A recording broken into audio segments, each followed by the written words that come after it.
Greetings, everyone. Tim Anderson here, aka Renfell, and welcome to First Thing in the Morning with my green cup that you can see through. Woo, the magical coffee cup. Bag of holding ain't got nothing on my coffee cup. Hot cup of nothingness, maybe? All right, let's dive in. What are we talking about today? Well, this is March 4th, and today the first of the book posts went up over on Patreon. So the post today over on Patreon that this video is about is talking about the rough idea that we began to put together for the book series, or at least the first book in this series, a couple months back when we first started to get this project rolling in the pre-production phases. Now, there's more information on this in the brainstorming #1 video that you can find here on YouTube, but for the full details, you're going to want to check the link below and go straight over to the Patreon post where you can sink your teeth into the beginning stages of the first novel in the series for Project Dramond. So, one of the things we've talked about before is that we looked at a variety of different books that we really enjoyed growing up. And I think the one that stuck with me that I really wanted to mirror in terms of story beats, style of writing, and everything else was the Dragonlance Chronicles. And so that's kind of where we started with the basis for this whole project. And then it expanded from there into all the things that we're doing. And if you're new here to this channel and you don't know what the hell I'm talking about, and you don't know what Project Dramond is or anything like that, Project Dramond is a three-pronged project by myself, my wife, and my brother. And it is a tabletop world, campaign, and rule set combined with a brand new novel and a single-player adventure game on top of that. We're all working on different parts of that. My wife, Chris, is doing the concept art. My brother, Joey, is working on the single-player adventure game and helping me with the story concepts, and then I handle all of the writing duties for everything from the tabletop game to the campaign modules to the novel itself. And today's post that this video is referencing can be found below over at the Patreon page, and it's all about the first stages of putting together the novel and how we started to come up with the storyline as well as what kind of style we wanted to see without giving too much away, because obviously you need to read the post to get the full details. As a writer, I've never written in third person omniscient. I've always done third person limited or first person for my books and short stories. So when I went into this, I knew I was going to be working on a book in a style of writing that I've never done before, and that can be a little tricky.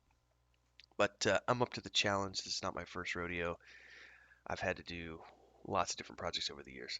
Um, but be that as it may, that was the first challenge for me is making sure that I do third person omniscient in a way that doesn't create a lot of the head hopping that can confuse some readers. So that's the first challenge.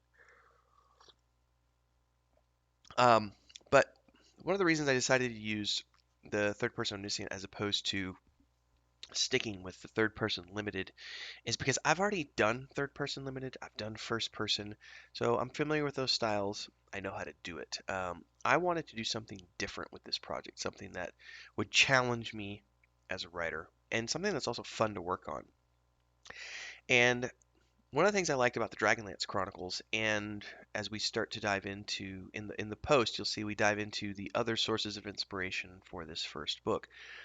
One of the things that I really like about the story of these different source materials is that it's about groups of adventurers. And if you go back to tabletop, like the core of what tabletop is, the core of what a good tabletop adventure is all about, it's all about a group of people coming together and having an adventure and sitting around the table and, three, four, five, six, seven, eight people. You've all got your unique points of view and you're all reacting to the scenarios in different ways. Whereas opposed to third person limited, you're only ever seeing that one person's point of view and that one person. And one of the things I didn't want to do with this book is I didn't want to get into having to write multiple point of view characters and thus having, you know, a book that has, say, 7 or 8 main characters, and I got to do different chapters for each character, giving their unique point of view. Also, because of the way that this book is planned to go out in terms of the layout and chapters, most of the characters are going to be together. They might not all be together at the same time, but every chapter is pretty much going to be about 3 or 4, perhaps 3, but I doubt it'll be ever less than 3. 3 or 4 up to say 6 or 8 people and characters in the same place at the same time, interacting to the same thing. And so it didn't make sense for me to write it from a um, third person limited perspective. So going back to that, I was like, I think the best course of option is going to be to write this from the third person omniscient point of view, but it does raise its own challenges. That being said, I'm looking forward to it. We're having fun. We've already kind of laid out the first half a dozen chapters or so. Last night's brainstorming session will be published tonight on YouTube, so you'll want to stay tuned for that. That's going to be all about the storyline for the single player adventure game, the point and click adventure game that we're building. The next brainstorming session we've got coming up next week, we're going to be talking about the overall world history and kind of ironing down exactly what's been happening over the past 50 to 100 years so that we can lock in place the moments that affect the places where our main characters are going to be traveling so that we know exactly what they're going to be getting into. Once we have that ironed out, we're then going to be sitting down and ironing out the chapter outline for this first novel. And it's probably going to have around 50 chapters. Um, I'm shooting for 2 to 3,000 word chapters, and we're going to be having, a novel that's going to be between 100 and 150,000 words. I don't have a hard cap on it yet. I just know we're shooting for 50 chapters. Each chapter is going to be a minimum of 2,000 words. I'm going to try not to go above 3,000 words, so it'll be somewhere in that ballpark. If I can end up with a 125,000 word first draft, that's going to be a good place, and then we'll work on all that stuff. So if you like that kind of stuff and you want to be involved in the drafting process of the novel, you want to see the outline unfold, you want to watch the characters develop, you want to see the chapters being written in real time, subscribe to the Patreon because that's what this is all about.